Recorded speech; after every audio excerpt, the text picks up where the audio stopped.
What's up, guys? So today is the last day of February. Make sure you get your full month check-in.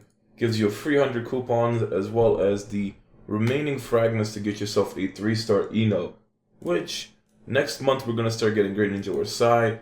The only purpose I really see for Great Ninja War Sai is if you're gonna be doing a lot of ninja exam as a Midnight Blade. I've seen a lot of guides on the German side that do use Great Ninja War Sai for ninja exam. Besides that, don't really see him in main teams.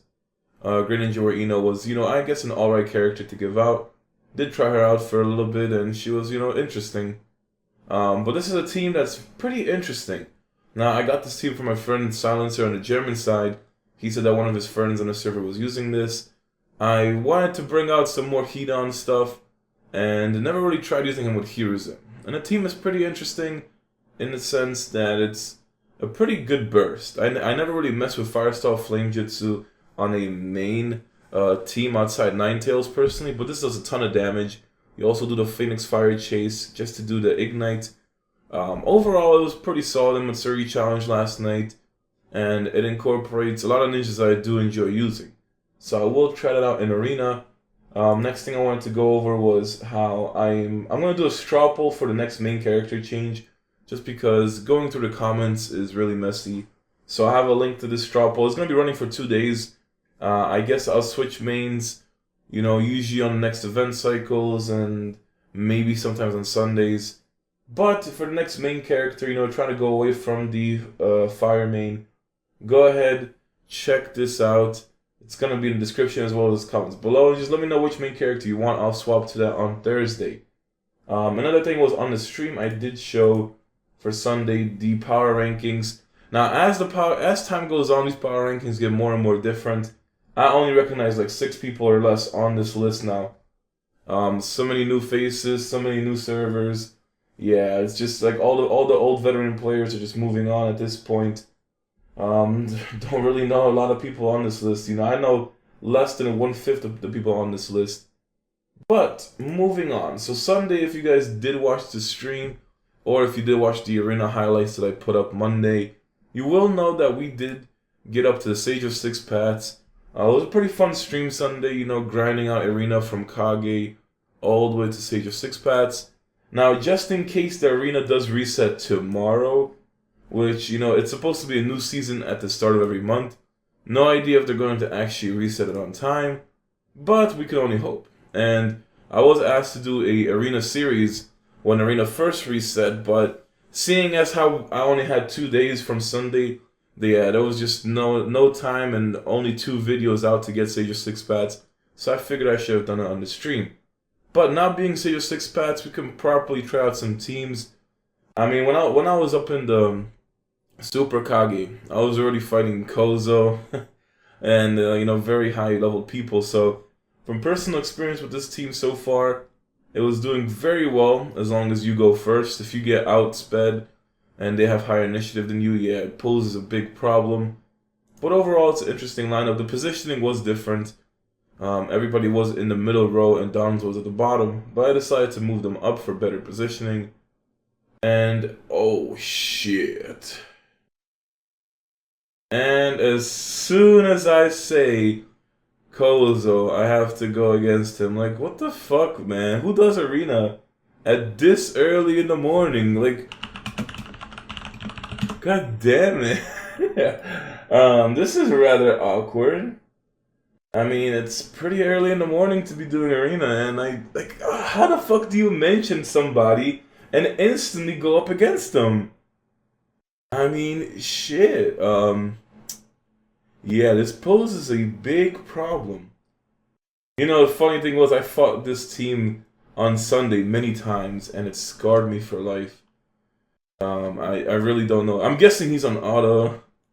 He just needed me. Oh goddamn!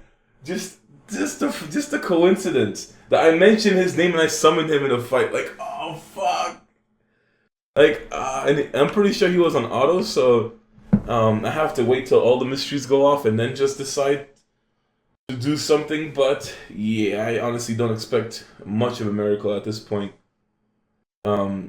His Itachi is just damn. whew, it's just so interesting. He doesn't even know I'm doing the video right now and getting straight molested while doing this. So yeah, this Itachi almost. Oh damn, he's gonna get Izanagi next round though. Shit. Yeah, this is unfortunate. I actually had a decent chance of killing that Itachi, but nope. You know, like the time would be just a suicide bomb. I should have done Izanagi first and then suicide bombed. I timed that wrong. Um, yeah, I just honestly don't know. It's just so weird for me to. I just don't know what the fuck. Like, I really just don't know. For him to show up after I mention him is too much of a coincidence. It's just, yeah. I mean, I would have lost the fight anyway. Would have been kind of close. I don't know. It seemed closer than I thought it would go. Maybe with Hiruzen up, we could have probably killed somebody, but yeah, that Raikage would have just demolished everybody else. So thank you, Chris, for featuring yourself so early in this arena fight. Um, yeah. So this team does very well in PvP. Let us focus off from this fight before we lose. So in PvP scenarios like Sage World Battlefield, as well as what else? Survival Trial? No idea. But yeah, we're just kind of trying it out. In Matsuri Challenge, I was having higher success, but whoopsie. Yeah, I still can't get over this shit though. I'm just here laughing at the fact that I had to say his name, and it's like a curse. Like shit. It's like Babadook. Don't say his name because he's gonna come after you. Well, alright, so let's move on. Hopefully we can at least, get some sort of matchups. We went from rank 69 down to 72. The good thing is at least you can't D-rank from Sage of 6 Pats. And once you get Sage of 6 Pats, you just get the reward. So I don't care if my team tanks all the fights. But I just haven't tried this team in an arena scenario. So I was like thinking maybe I do try it. Matsuri Challenge did well as Sage World. Pretty much you need to get yourself some sort of advantage. You do have to have higher initiative, I believe. Or even without higher initiative, you have to plan stuff carefully. But this team does well against people with higher battle power than you, according to my friend. The guy on his server uses this exact lineup, and he's beating people with like 15k power ahead of him. So let us just wait for the next fight. Alright, so guys, after getting PTSD from fighting Kozo, it seems that I just can't find any more fights in Arena. It's just still surprised about that happening. But I'm going to just have to show you the Matsuri Challenge footage from last night, as I can't exactly bring you any sort of gameplay from Arena. I guess it's just way too early, and a lot of people are probably done with Arena for Sage of 6 Pats and don't want to queue up. So let's just move on to the Matsuri Challenge. The team probably wouldn't be doing too great in survival, but the main aspect is this is mostly a PvP team situated for 1v1s. So you could also run the formation like this, which is the original way it was sent to me. Make sure you run yourself to Genjutsu Mirror. Flame Jutsu is really good single target damage, and it will just trigger the Phoenix Fire Chase if you can't do so. This chase will cause two ignites to the enemy, fire enhancement for the buff, and then just do the clone jutsu. I always mess with, I guess, Death Mirage if you really want to, just to increase the burst that you're going to do in a team. And Serpent is there just so you can get Donzo's chase go off. His chase is really good because it brings you immobilize. But let us head into the Matsuri gameplay. Honestly, I was expecting to do some Arena today, but I guess, last year of Arena, nobody just wants to do it. But I'll see you guys shortly. Alright, so guys, this was Matsuri Challenge for Monday. I've been meaning to record more afternoon events, especially Matsuri Challenge from the fights, but I don't exactly get the opportunity each time, just because I don't get home on time or I have to do it from a different source. So, using this team, personally you have yourself everything you would want. Now, Hiruzen has a really weird playstyle when it comes to Arena. For the reason that the stats are so similar, he doesn't really have that much of an impact. His mystery otherwise does insane amount of damage outside of it, But when it comes just to arena, you only noticed his, I guess, Reaper Death Seal worked off. Now paired up with Izanagi, he would revive and be able to do it again. And that's where I just messed up in the Kozo fight. But just I was not even in the mindset to fight back when it comes to that. When you go up against OG Mudbone, you just bite the pillow and let it happen.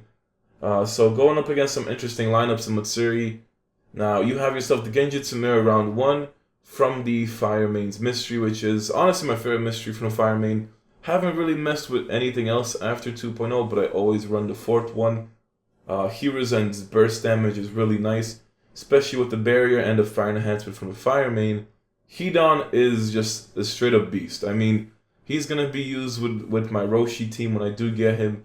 Still have to aim for Killer B before that happens. And the 10-hit combo chase was actually doing very well in this team. I mean, I was starting to think, like, why would you run the 10-hit combo chase instead of something else to prolong the combos? But seeing as how you're running Hiruzen, he doesn't chase anything. So getting that extra double ignition off was actually working quite well. So assuming you're not going against Root of the Warrior teams. Now that's like a thing you see pretty frequently when it comes to Arena or Matsuri or any sort of PvP when you fight a Lightning main. Personally, when I was fighting Arena on a Sunday, I was fighting way too many Lightning mains. So it was always a problem going against Root teams. But against any other team, you do fairly well. Even with cleansers like the Gakido, healers, lots of variety. Then you also have Hiruzen's insane burst damage, which it's interesting to me since it always hits an AoE and the damage seems very spread out. Plus, even though he doesn't chase any combos, he starts one with his mystery, and that's where the Serpent comes in. As long as Hiruzen gets his mystery off, you'll have the immobilize from Danzo. Very good damage. I mean, this team was covering. It was just really fun to use last night. It caught me by surprise. I did want to use Hidan more, and as much as I was actually going to try Hiruzen and Hidan, but I was looking more towards Onoki instead of Danzo. Even though I like Onoki, but the fact that he doesn't have any sort of crowd control as a chase, that was pretty much the reason why I felt like I needed some sort of crowd control. And crowd control to me is very important in lineups. So against Great Ninja War 10-10 round 1 teams, you're safe. Darui's, any sort of paralyzes, debuffs, this team is pretty much safe from that as long as you keep your Fire Main's mystery. If you don't have that mystery, then it's going to get kind of rough. So you can use it first round if you feel that you need to. And there's also the choice of saving it for the second round. Hidan was taking a lot more damage than usual. But when I was trying Hidan, I always had him under the Lightning main, so he did have Anbu special tactics. But I'd still say that the Lightning main will buff Hidan a lot higher than the Fire main does. You could still max out complete buffs, no problem. But the killing intent from the Lightning main side, with a chance of even if Hidan can kill a clone with his mystery, it would instantly reset for the next round. So it's honestly opens up lots of possibilities. And here I was fighting against Loomis. He has higher initiative than me, and pretty much using also the same Empress team that Aristius gave me way back when I pulled May. This team was very solid back then, and it's pretty much just as solid now. It's just instead of using Mabui, he uses Sarah Sakura. So trying to burst somebody down in a team was pretty difficult. And, being outsped by this as well, I just had no chance. May was just going to hit off, as well as Playboy Sasuke. Playboy Sasuke feels a lot better than the standard one, mostly because he paralyzes an entire team and doesn't need a barrier to charge up to do his mystery. So this was pretty much the only time I ended up losing on Matsuri last night. Had to go ahead and use my revive potions just to bring my team back, and then finish off Matsuri. But it was a very interesting lineup. You guys can definitely try it out. I would say it's an experimental lineup, and you do have to mess around with it. I haven't put too much time into it to actually test it to the fullest, see what the complete weaknesses are. Every team has strengths, every team has weaknesses. This team definitely so far has been 50-50 for me. I like the play style of it, and I do say it's an enjoyable lineup. But haven't exactly tested on a Sage World Battlefield tonight. So if you guys want, I could try this team out in Sage World Battlefield on Tuesday and maybe just record the gameplay and show it off to you guys on YouTube as a separate video. Otherwise, the last video for tomorrow on the Fire Main will consist of me using Toby before I swap into Thursday. I was originally going to do the Toby video on Saturday, but I was unable to do so. So I'll try to get it out for Wednesday. Otherwise, I just want to say thank you guys for watching. And I will see you guys Wednesday, hopefully with the Toby video. Don't forget the straw poll, and I'll check you guys out next time. Actually, guys, to just go over the spreadsheet that Lumos made, he was collecting all the growth rates from every single ninja in the game that were fully maxed out. So they had to be Red Awaken +1. This spreadsheet has the maximum growth rate potential for every single ninja on the global side. The good thing about it is you can also sort it by all the elements. You can sort it by the highest stat or the lowest stat. So for instance, if we want to check it out, so who has the highest life growth rate? We would go into this little arrow, do sort spreadsheet by Z to A, and it will show you that your Gar Kazekage has the highest life growth rate, which makes it pretty interesting that Obito Boy is the second. I mean, really? He has the same growth rate as Naruto does, or even Sage Mode. And it's just pretty nice to show you guys what the highest growth rates in the game are. Another thing is it also shows you the total growth rates. So you can see here from each category, highest attack is Chojuro, then Pain Shirado. Highest defense is Choji, and it's really interesting. I mean, it's a 2.2, very high up there. Nobody else has defense over 2,000. Highest ninjutsu goes to Deidara, and then Jiraiya's Sage Mode, which this is why you can see how high Jiraiya's damage actually is. Kakuzu was actually a surprise to see third, compared to, like, when you see a lot of rare ninjas, they don't really have as high growth rates as others, but they have better utility and power or just abilities overall compared to them. We can see Mei down here, even though she has less ninjutsu than Deidara, she has higher total growth rates. So they tend to be more balanced. Highest resistance goes to Tamari, Ao, and Mabui also share the same amount. Surprised to see Kakashi up there. I mean, wow. Kakashi up there, Hiruzen, Itachi, Yamato. Very interesting list. Here you also have the total stats. So Iruka is by far the most balanced character in the game, just because he has the highest growth rate, which is insane. I mean, I use Iruka for a very long time. 7.2 thousand total growth rates is nuts. Especially if you have a 5-star, you'll definitely see a huge stat boost. And he's not the hardest one to get 5-star because you can catch him in a lot of events. But thanks again to Lumos for making this list. I'll start posting the link in the description. But now I'll see you guys next time.